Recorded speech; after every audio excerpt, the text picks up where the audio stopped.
eu comecei a ser impactado por Deus por algumas situações da minha vida, e assim, Deus me tratando algumas coisas comigo. E ontem pela manhã eu estava lá no centro de comunhão junto com os homens da igreja, e lá Deus veio sobre a minha vida de uma forma tremenda, assim, que eu fiquei assim, dizendo: Deus, será que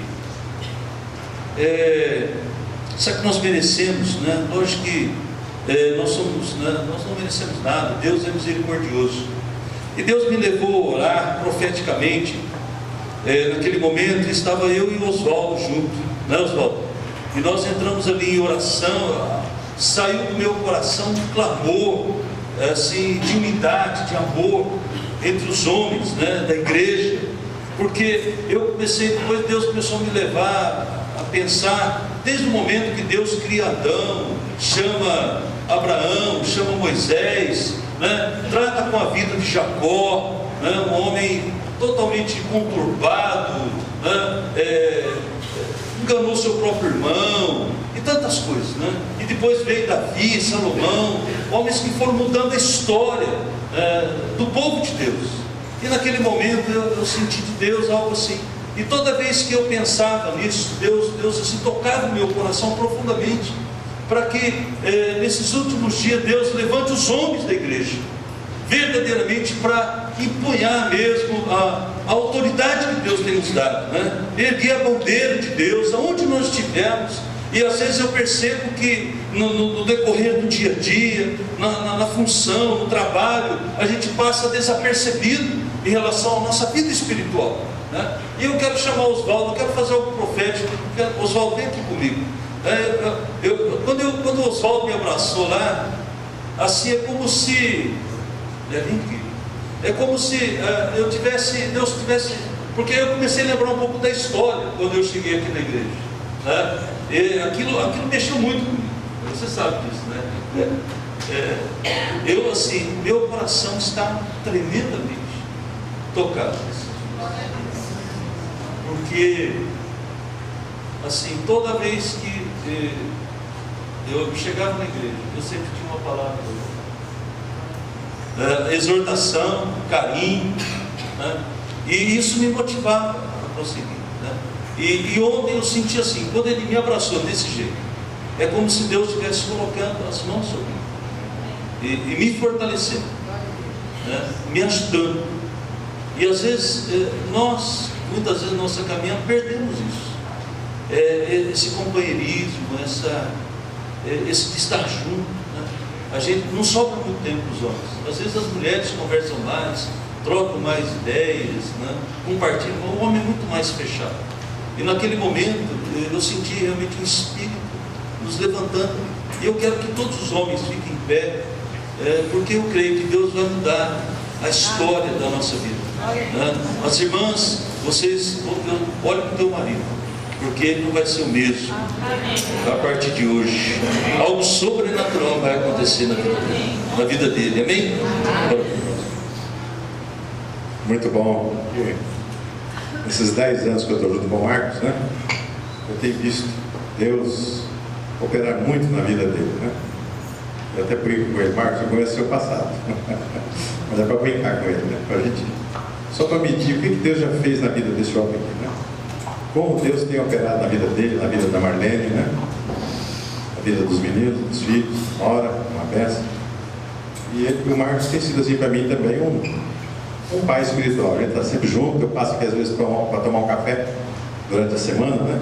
Eu venho aqui, às vezes estou passando pertinho aqui do Camboriú, na avenida aqui, eu entro aqui para tomar um café com ele, a gente fica orando junto, compartilhando algumas coisas juntos. Isso tem sido muito bom para mim.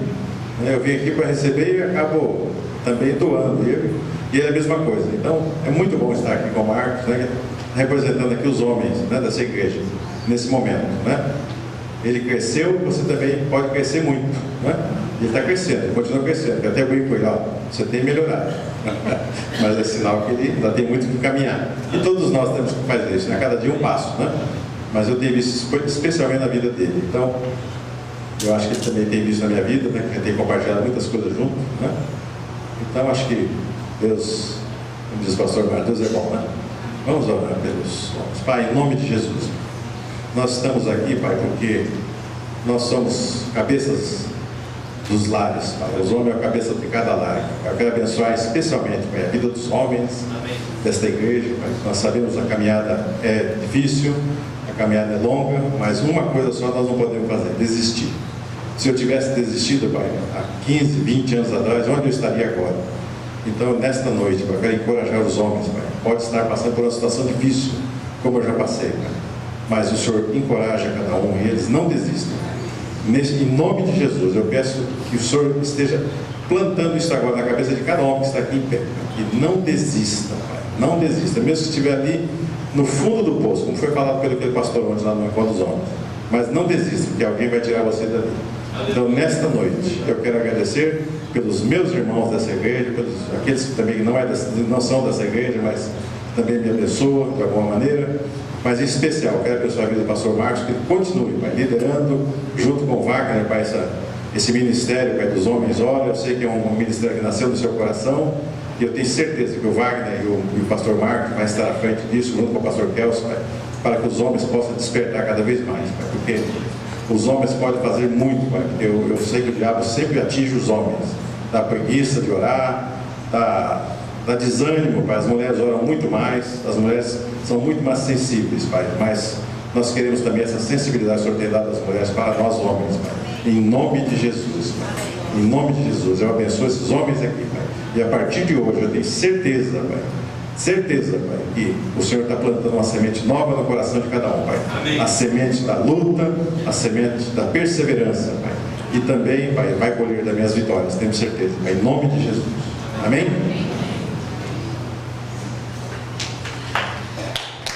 Aleluia! Glória a Deus. Até eu disse de manhã que eu fui um homem privilegiado, porque nem por um momento na minha vida, nos piores momentos, Deus nunca deixou eu sozinho. Sempre Deus levantava um homem de Deus para estar do meu lado, tá? E foi um processo assim contínuo. Quando eu, de repente, acontecia algo na minha vida que eu queria desistir, chegava alguém e dizia: olha, Deus me mandou aqui para falar com você. É assim. Queridos, e muitas vezes nós precisamos ser exortados, muitas vezes nós precisamos ser trabalhados, né? Principalmente os homens. E receba isso. De repente você está desanimado, está preocupado com alguma situação, está deixando muitas coisas de lado, as responsabilidades da sua casa, do seu trabalho. Querido, busque em Deus. Com certeza Deus vai mudar a tua história, vai mudar a história da tua família, em nome de Jesus. Amém? Abra comigo o livro de Juízes. Eu quero falar um pouco nessa direção, né? Assim, desde interessante que eu fui com meu filho, a gente estava indo lá para o CCF e foi comentando com ele um pouquinho, né, falando do que eu ia falar. E aí até ele foi falando que uma vez ele também deu uma palavra para os adolescentes. Juízes 7, por favor, é 7. Juízes capítulo 7, versículo 6.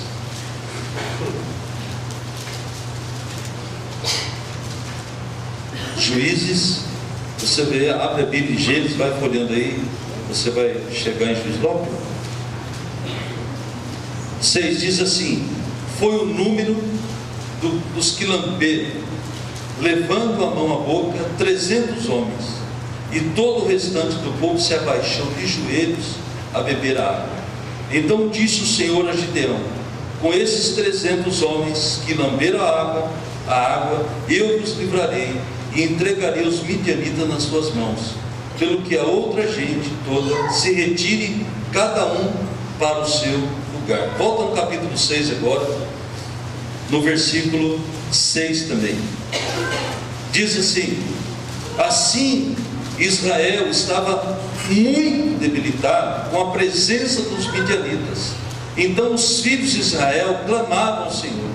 Tendo os filhos de Israel clamado ao Senhor por causa dos midianitas, o Senhor enviou um profeta que lhes disse: assim diz o Senhor, Deus de Israel, eu é que vos fiz subir do Egito e vos tirei da casa da servidão. Né? Deixa eu comentar, olha para mim agora, deixa um pouquinho a Bíblia.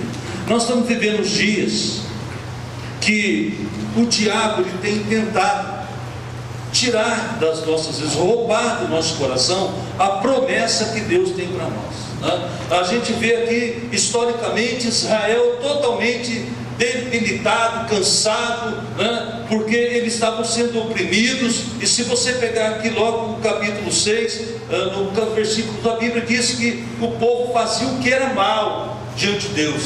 Por isso esse povo foi se enfraquecendo, esse povo foi perdendo a alegria de estar na presença de Deus. Esse povo foi começar a ficar debilitado, não tinha mais forças, porque tudo que eles plantavam eles não conseguiam colher, porque os inimigos roubavam dele toda a alimentação, e esse povo não tinha mais ânimo. Esse povo estava perdendo a condição, a promessa que Deus tinha estabelecido para eles, porque a promessa era de levar uma terra boa, uma terra farta, uma terra que emana leite e mel, uma terra que ia dar todo o sustento necessário para esse povo. Mas acontece que a desobediência, a falta da presença de Deus, a sede da presença de Deus, o amor pelas coisas de Deus, começou a tirar esse povo, e eles começaram a se enfraquecer, e os inimigos começaram a tomar conta de todo o território do povo de Israel, e esse povo não tinha mais condições, não tinha mais ânimo para lutar, não tinha mais ânimo para enfrentar a situação, e a Bíblia diz que eles clamaram ao Senhor. Agora é interessante, se você vê a história aqui do povo, esse povo eles não clamavam pela presença de Deus, eles clamavam pela necessidade que eles tinham. É diferente quando você clama, você deseja, você busca, você tem sede da presença de Deus. Mas quando você olha para a tua própria necessidade, né, você começa a buscar Deus pelo sofrimento, pela dor, e era isso que esse povo estava fazendo. Sabe o que define isso aqui? Uma busca interesseira. O povo queria o alimento, mas não queria o compromisso, não queria entender o propósito que Deus queria para eles. E eles começam a clamar por quê? Por causa dos inimigos, e porque eles tinham perdido todo o território, tudo aquilo que era plantado não era colhido. Então era uma responsabilidade desse povo voltar atrás, buscar Deus. E é interessante que eles clamavam, Deus voltava, Deus levantava um profeta, aí havia paz, havia colheita, havia muitas coisas. E aí, quando estavam tudo bem, eles se desviavam novamente, iam atrás de outras coisas, abandonavam Deus novamente, clamavam novamente, Deus voltava, abençoava, tirava os inimigos, levantava um juiz, que aqui era a época do juiz, né? E o que acontece? Chegou o momento que Deus, ele começa a perceber toda a situação que envolvia aqui o povo, e nesse momento aqui, Deus começa a chamar um homem, chama Gideão, e ele começa a dar algumas instruções aqui para Gideão. Eu queria que você lesse, eu vou só pôr um pouco de história, porque eu quero chegar em algo, até onde isso afeta a minha vida e a sua vida, porque nós começamos a caminhar com Deus, no nosso dia a dia. Muitas vezes as pessoas elas pegam o primeiro amor, elas se dedicam, elas fazem tantas coisas, passam tempo orando, jejum, buscam a Deus, lê a Bíblia, mas com o passar do tempo, as situações, as circunstâncias, elas vão tomando conta do nosso coração, e a gente começa a diminuir o nosso tempo de oração, começa a diminuir o nosso tempo de leitura, nós não temos tanto interesse no culto, está ou não está, não faz mais diferença isso na nossa vida. Se eu estou no culto, eu vou lá porque eu tenho que ir, ou tenho que acompanhar alguém. De repente, se eu não for no culto, eu tenho que dar carona para alguém, aí acaba se tornando uma obrigação, ou cumprir uma agenda, e não é isso que Deus quer de nós nesses dias. Deus quer que eu e você tenhamos um envolvimento tremendo com Deus, sério, e nós não podemos deixar mais que os inimigos na nossa vida roubem a alegria de estarmos presentes na casa de Deus, para adorar, para servir, para amar a Deus. E aqui esse momento era um momento difícil, porque Israel politicamente estava ruim, socialmente ruim, as coisas estavam indo de mal a pior. Aí eles clamam. E aqui no versículo 7, no capítulo 7 do versículo 6, fala aqui que Deus, Ele separa alguns homens. Começa com 30 mil, 20 mil, e depois Ele separa aqui, Ele dá uma orientação para Gideão. Qual é a orientação? Olha, Ele fala assim: olha, você vai descer pelas águas, e os homens que pegaram a água com a mão, e tocar as águas na boca, esse você separa. E é nesse ponto que eu quero, nessa noite, fazer esse divisor de águas, porque historicamente a gente vê o quanto Deus foi levantando homens para assumir um compromisso, de orar, de buscar Deus, de agir com responsabilidade na sua casa. Eu vejo às vezes homens assim: não, vai você para a igreja. Eu não vou não. Empurra a responsabilidade para o homem. Ontem eu ouvi uma frase assim, a gente estava no culto lá do Nazareno, dos homens estava eu, o pastor Welton, o pastor Kelson e o Adler, a gente estava junto, e o pastor que pregou aqui sobre o homem ora, ele disse uma coisa assim: se vocês estão achando que o mundo vai acabar cor-de-rosa, não vai não. Vocês entenderam? O mundo não vai acabar cor-de-rosa não. Entendeu? Porque Deus vai levantar homens sérios dessa nação, para orar, para jejuar, para amar Deus. Não vai levantar esses meios que estão por aí não. Esses não vão se levantar. Deus não vai deixar isso acontecer. Deus vai levantar uma geração séria, comprometida, que ora, que busca Deus, que serve a Deus, que pega uma responsabilidade para si. Quando eu vi esse texto aqui, olhando para isso aqui, eu digo: Senhor, eu quero ser assim, eu não quero viver uma vida. Sabe o que me mostra aqui?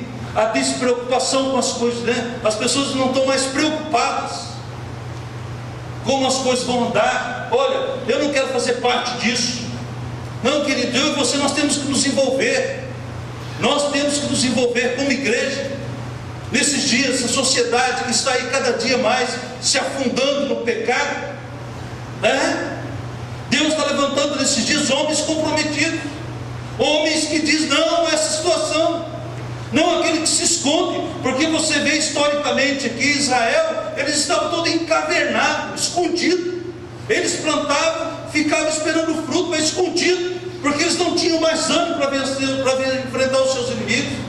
Chegou o tempo da igreja se encorajar. Chegou o tempo da igreja, querido, sair para fora e dizer: não, não é assim. Não é assim que Deus pensa. Não é assim que Deus age.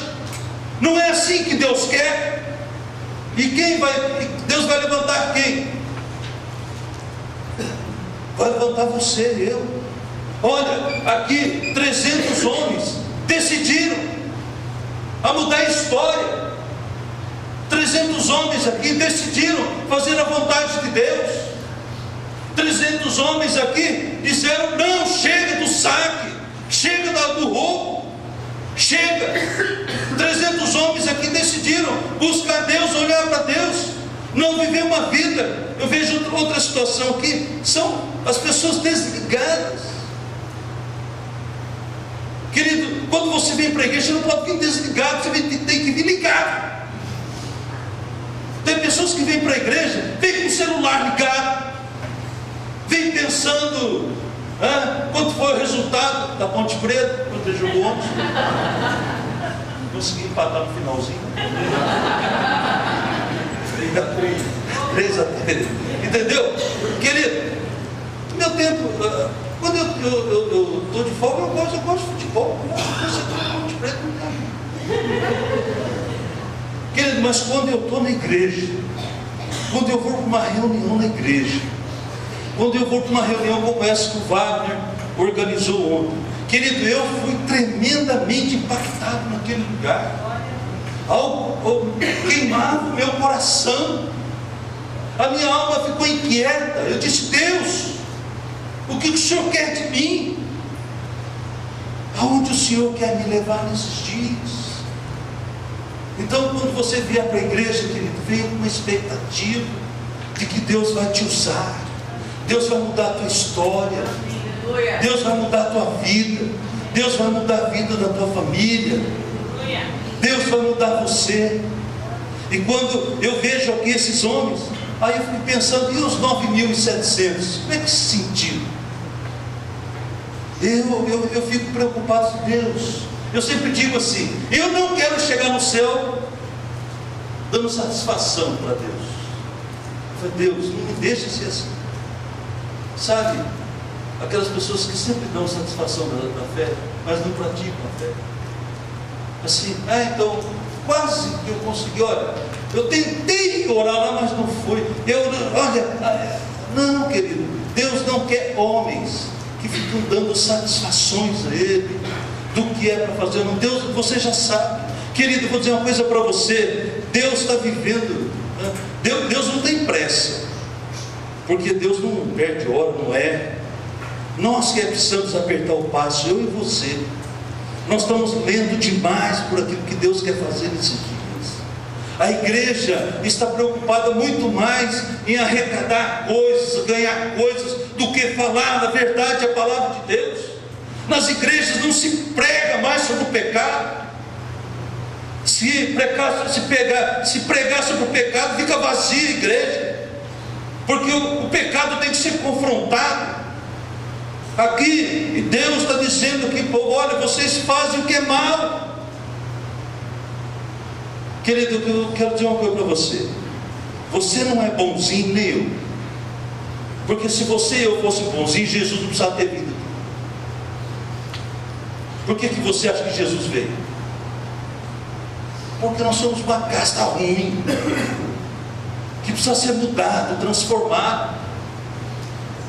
Nós precisamos acreditar que Deus pode mudar todas as coisas. Deus pode agir na sua vida, através da sua vida, na minha vida, através da minha vida. Eu fiquei feliz. Eu estava no grupo familiar essa semana, e nós começamos a fazer o Fundamentos da Vida Cristã, no grupo do Elisardo da Rosa. Inclusive, acho que o Elisardo está aqui. É Rosa? Não, né? Olha o Elisardo, está lá. Faz assim, Elisardo, vai lá. E nós temos o ensino, né? O pessoal do ensino. E eu estava lá no grupo, olhei para o Tiago, o irmão da Vânia. E eu comecei a lembrar desse menino há tempo atrás, quando eu e ele começamos a andar, trilhar o nosso caminho, né? Um dia eu disse para ele: vem para cá, vamos sair junto, vamos tomar um café junto, vamos fazer alguma coisa junto. Ele estava passando por um momento difícil, e eu comecei a orar, né? Para você ter uma ideia, hoje eu estou discipulando 10 pessoas na igreja. Toda semana eu sento com essa pessoa e oro, busco a Deus. Deus fala através do nosso coração, e cada dia vejo mais essas pessoas crescendo. Eu vejo o caráter de Deus sendo imprimido na nossa vida. Se você não está fazendo nada, você é esses 9.700 aqui. Talvez, não sei, eu não sei o lugar que você está, mas eu quero que você se localize no reino de Deus. E aí, querido, quando eu disse para ele assim, para o Tiago: que tal você dar uma aula? Porque ele passou o fundamento, fez todo o fundamento, e disse para ele, falou assim: tá bom. Eu falei: Jesus é de Deus, né? E aí a gente conversou, e ele preparou toda a lição, o fundamento, para dar na quinta-feira passada. Querido, foi uma bênção, algo tremendo. Eu vi ali, realmente, ele tem uma boa idade, um menino abençoado, mas o mais importante foi a forma como ele assumiu o compromisso de abençoar outras pessoas. É isso que Deus quer de nós hoje, queridos. Lamber a água com a mão é você não olhar para você mesmo, é você olhar para o teu lado e saber que tem alguém que necessita da palavra de Deus, do amor de Deus, do poder de Deus. E aqui, se você vê Gideão tentou se esconder. Tanto é que quando Deus disse: Gideão, vem para cá, que agora você vai livrar Israel dos midianitas. Ele disse: que isso? Eu sou o menorzinho, minha família não vale nada. Aí, e tem mais, ele começa assim: Deus, mas será que eu mesmo? Olha para o teu irmão e fala: é você mesmo. Fala para ele: é você. Não, fala, seja delicado, não, fala: é você, cara.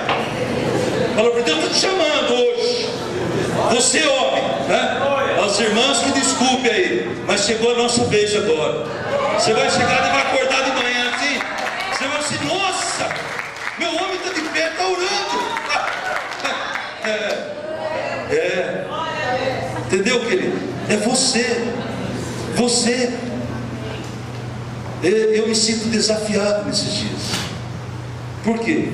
Não tem como você voltar atrás, porque Deus está separando nesses dias homens valentes, homens que vão arcar com sua responsabilidade de varão.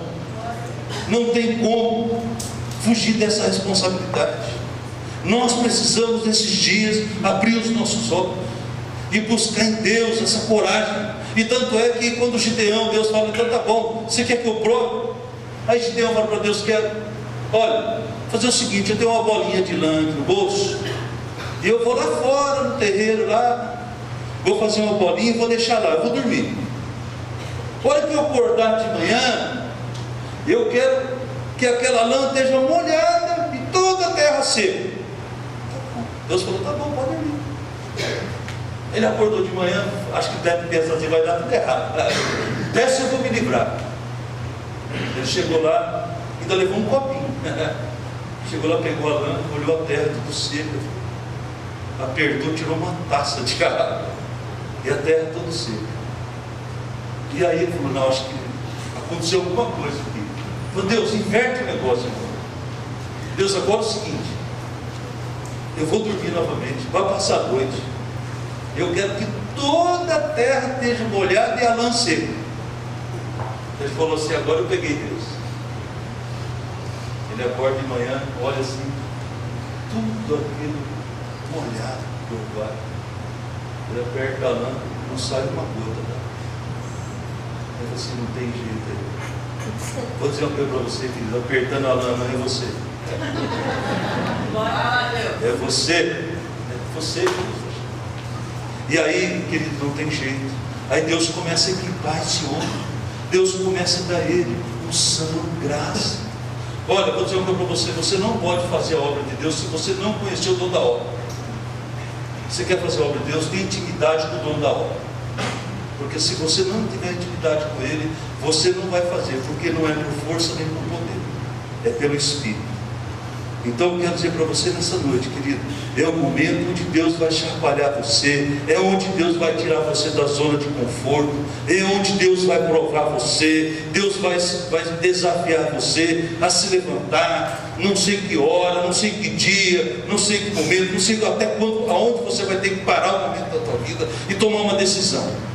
Porque senão, querido, você vai chegar no céu e vai ter que prestar conta. Você tem que prestar conta. O mundo não vai acabar com a derrota. O mundo vai acabar de homens com o escudo, com a espada, com o capacete, com o sapato de entusiasmo, nada de florzinha para lugar nenhum. Glória a Deus. Porque Deus levanta guerreiros.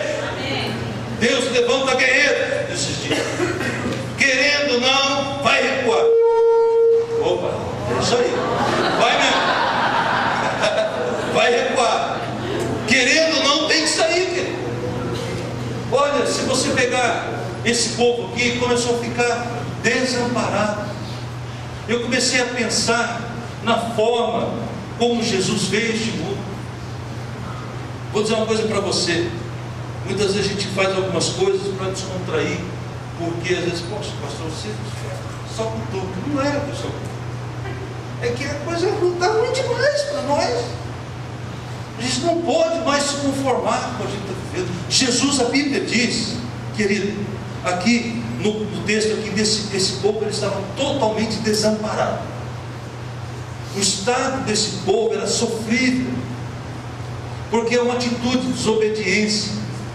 Não tinha mais ética, não tinha moral, não tinha nada. O povo estava desgraçadamente fora do contexto da promessa, do poder, da glória de Deus. E a gente está vendo aquilo que a sociedade está caminhando. Querido, quero dizer para você, na sociedade não habita nada de bom. O lugar certo para o agir, o mover de Deus é na igreja, não é na sociedade. Se você pensa que a sociedade vai trazer algum resultado, algum benefício para você, eu quero dizer que você está enganado. Porque ética, moral não habita na sociedade, habita na igreja. habita na igreja. A igreja é um lugar de ética, na igreja é um lugar de moral.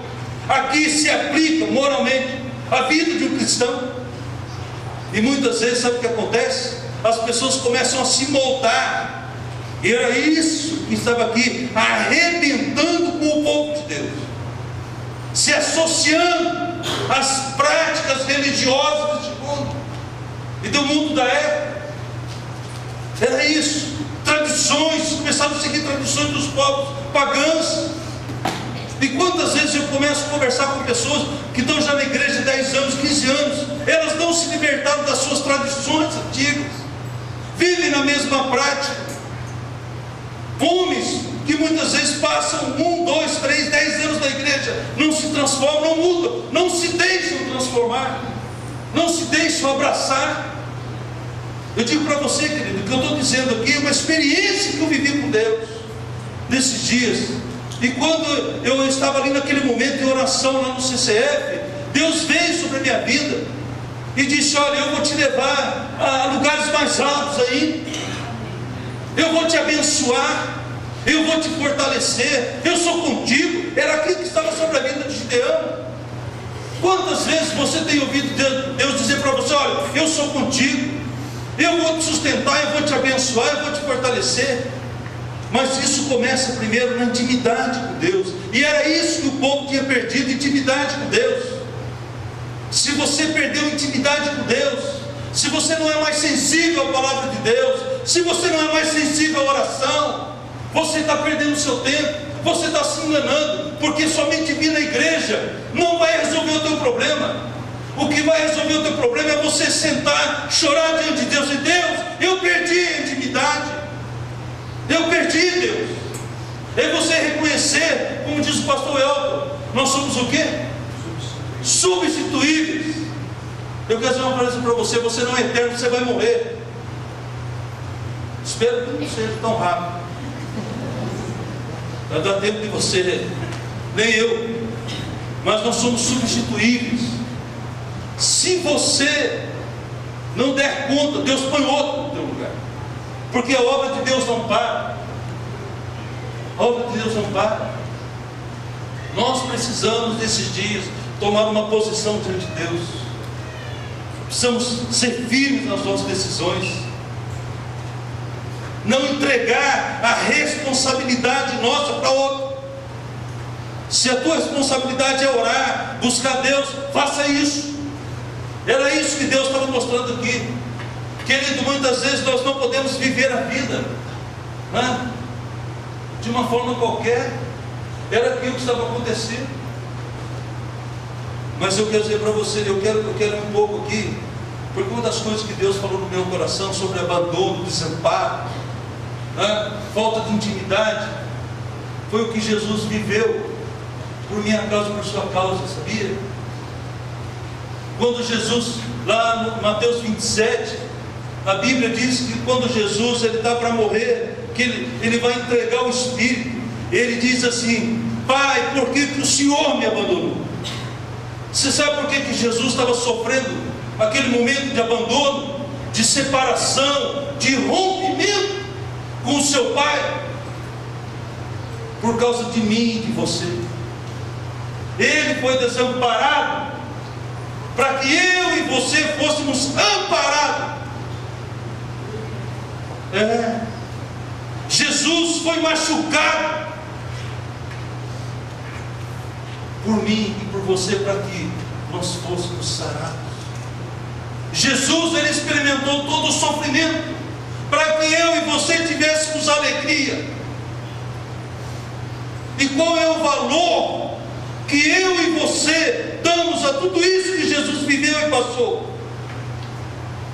Será que é o momento de eu e você pensarmos seriamente como eu tenho levado a minha vida com Deus? Como tem sido o meu nível de intimidade com Deus? Como tem sido a minha postura diante de Deus? Como tem sido a minha postura diante dos meus irmãos, das pessoas? Como tem sido a minha postura diante do desafio?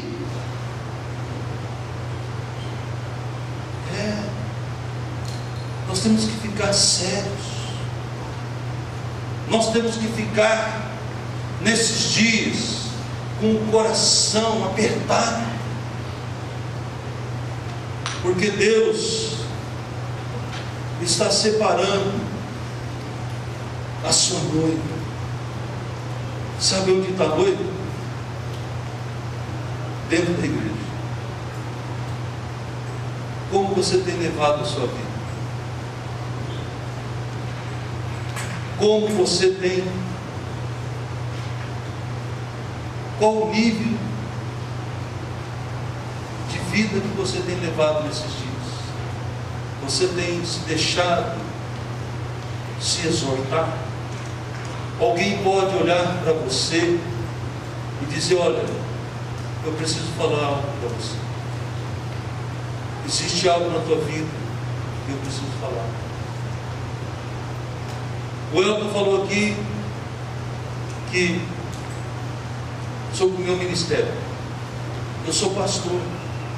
Deus me chamou nesse lugar para ser pastor. A nossa igreja, ela tem a visão dos 5 ministérios. Nós temos aqui evangelista, pastor, mestre, apóstolo, profeta. E o meu ministério na igreja aqui é ser pastor, é cuidar de ovelha. Então, quando eu digo para você algo, querido, é porque Deus tem falado no meu coração. Você sabe de umas coisas que aconteceram aqui com esse povo? Você sabe porque esse povo começou também a ficar desamparado? Porque os pais já tinham morrido. Josué tinha morrido. O povo não estava sem direção. Sabe por quê? Porque os pais tinham morrido. Sabe, querido, o melhor lugar para Deus trabalhar na nossa vida é quando você tem um pai espiritual. É quando você tem alguém, quando você pode dividir os seus problemas, suas dificuldades. Não ande sozinho. Esse povo resolveu andar sozinho. Só clamava para Deus na hora da necessidade. Você quer ver? Abra comigo lá em Mateus 27. Eu quero usar mais 2 versículos só.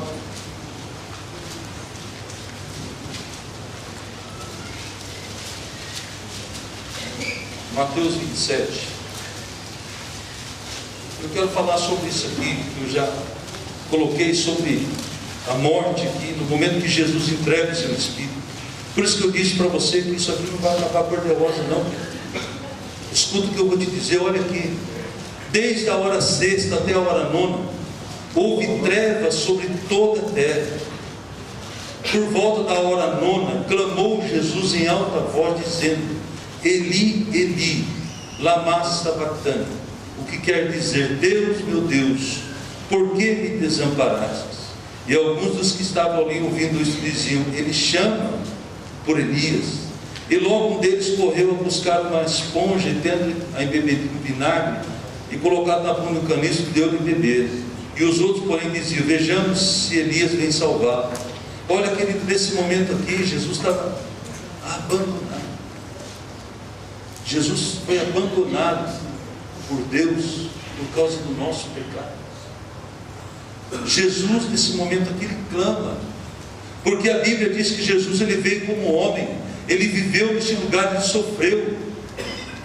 Queridos, Deus não conhece sofrimento, Deus não sabe qual é a necessidade, Deus não sabe ter necessidade, mas Jesus veio como homem, mas ele era Deus, e ele quis experimentar a parte do homem. Jesus sofreu, ele passou aqui por abandono, e muitas vezes eu e você temos que ter consciência dessa situação.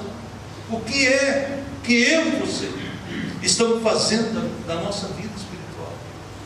Eu quero colocar aqui diante disso alguns princípios sobre essa situação, e quero desafiar você. Eu notei algumas coisas, eu vou falar aqui, a maior dádiva de um homem não é ser um vencedor. O pastor Welton falou isso hoje. Ele usou o exemplo de Saddam Hussein, o ditador do Iraque. Ele viveu a sua vida, o tempo da sua vida na glória, mas depois foi caçado no buraco, morreu enforcado, experimentou tudo aquilo que o mundo poderia dar para ele. O que eu e você esperamos? O que eu e você desejamos esses dias? Não é melhor você começar na intimidade com Deus, buscando a Deus, para Deus te honrar, Deus te abençoar, Deus te fortalecer, do que experimentar a glória deste mundo, a glória desse mundo que é falido, e terminar os dias maus? Ou é melhor você se humilhar, porque a Bíblia diz que Deus exalta os humildes, mas Ele resiste aos soberbos. Olha, a primeira coisa que esse povo não fez, eu quero, se você estiver anotando, anote aí, não ouviu Deus. Por isso estava abandonado, sofrendo, encavernado, destruído, porque não ouviu Deus. Ouvir Deus é prestar atenção naquilo que Deus fala. Ouvir Deus é prestar atenção naquilo que Deus fala. Então, por isso, quando eu digo para você, quando você vier para a igreja, venha ligar, venha dizer no teu coração: Deus fala comigo, me muda, eu sou ruim, eu sou mau, me transforma, faz de mim um homem ou uma mulher segundo o teu coração. Outra coisa que esse povo não fez, não obedeceu a Deus, não ouviu e não obedeceu a Deus. Olha, o homem que tem dificuldade de obedecer a Deus é lei para si mesmo e se acha autossuficiente e acha que pode resolver os seus problemas. Vou dar uma péssima notícia para você: você não pode resolver os seus problemas sozinho. Você precisa de Deus. Então, o primeiro passo é você ouvir, e ouvir com atenção aquilo que Deus está falando nesses dias. Deus está falando de uma forma peculiar nesses dias. Eu estive na Nazareno, tinha mais de 1000 homens, e ali Deus falou forte ao nosso coração. Estivemos no CCF ontem, eu senti falta de muitos homens aqui. Eu gostaria até de fazer uma pergunta para você: aonde você está? Porque o que te roubou o privilégio de estar naquele lugar? Pastor, eu estava trabalhando, glória a Deus. Mas se você não está trabalhando, ou se você tem algo mais importante do que ouvir Deus, você está caminhando fora do propósito do plano de Deus. Se você não estava lá, você tem que começar a rever e começar a ouvir Deus e obedecer a Deus. 2 bênçãos que Deus dá para aqueles que obedecem. 2 coisas: tudo lhe irá bem. Deuteronômio 6. Quando você ouve Deus, quando você obedece a Deus, tudo começa a ir bem na tua vida. Eu disse tudo. Porque esse dia eu estava conversando com uma pessoa aqui na igreja, no gabinete. Ela disse para mim assim: pastor, eu tenho tantas coisas boas na minha vida, mas tem algumas coisas que eu não consigo vencer. E eu fiz um plano de leitura com ele em relação às coisas que Deus estava exigindo dele naquele momento. Querido, foi 2 dias que essa pessoa me ligou. Nós oramos e de repente Deus age naquele momento, transforma aquela situação. Então, não perca a oportunidade. Aonde houver, você entende ali onde Deus manda Gideão levar aqueles homens para fazer o vestibular? Você sabia que Deus tem vestibular? 10 mil, só 300 foram aprovados. Você sabe onde é o vestibular de Deus? É aqui, querido. É quando você senta do meu lado, eu do teu lado. Eu olho para você, você olha para mim. Aí Deus fala assim: fala para o pastor aqui, algumas coisas na vida dele precisa mudar. É quando Deus fala para um pastor, ou fala para um líder, diz: olha, isso aqui tem que mudar. Não está certo essa situação, isso aqui está errado. Vestibular de Deus é isso. Deus disse para Gideão: leva lá, e aquele que pegar água na mão e tomar, esse você vai separar para mim, porque eu vou usar. Querido, ouvir Deus. Esses homens, para mim, esses 300, tinham algo especial no coração deles. Não que os outros não seriam importantes, mas esses estavam aqui, foram separados, escolhidos a dedo. Quer dizer para você, Deus tem escolhido nesses dias homens a dedo, apontando.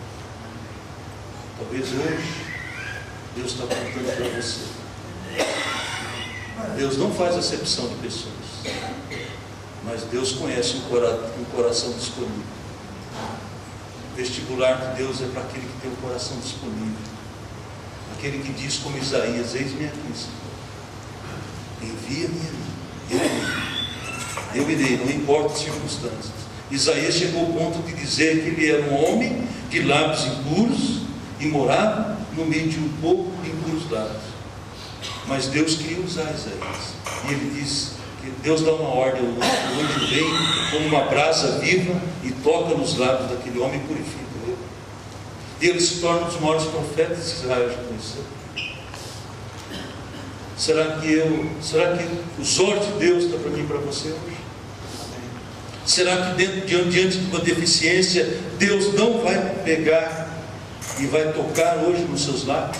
De repente a tua deficiência seja o teu lábio, de repente a tua deficiência seja o teu coração, de repente é uma situação que você esconde no teu coração há tanto tempo, e Deus quer trabalhar com você hoje, para equipar você, para transformar você, como esses 300 aqui, que foram vencer, mas não puseram a mão numa arma, porque Deus fez uma confusão no arma do inimigo.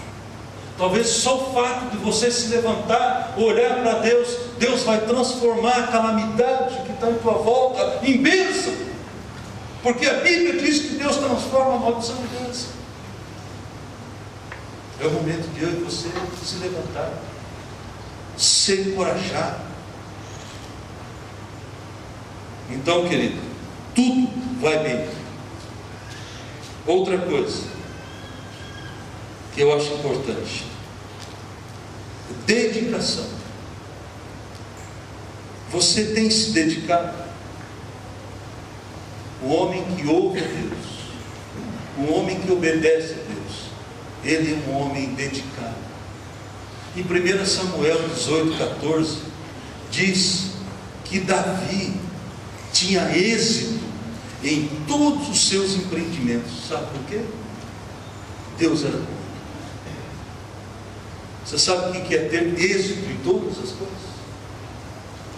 É começar e terminar, é ver o fruto do teu trabalho, o fruto do teu esforço se realizando. Isso aí é, porque Deus era com ele, Deus era com Davi, Deus é com você, Deus é com a igreja nesses dias. Deus quer levantar um povo santo e separado. Então nessa noite, querido, não se dê por vencido. Olha, eu vou ler aqui Provérbios 23, 26, para terminar. Filho meu, dá-me o teu coração, mantenha os seus olhos em meu caminho. Salmo 128. Como é feliz aquele a quem o Senhor ama, e quem anda nos seus caminhos, comerá do fruto do seu trabalho e será feliz. Olha, querido, tem promessa demais para nós. Nós não precisamos viver uma vida miserável, nem espiritualmente, nem emocionalmente, fisicamente, enfermo, nada.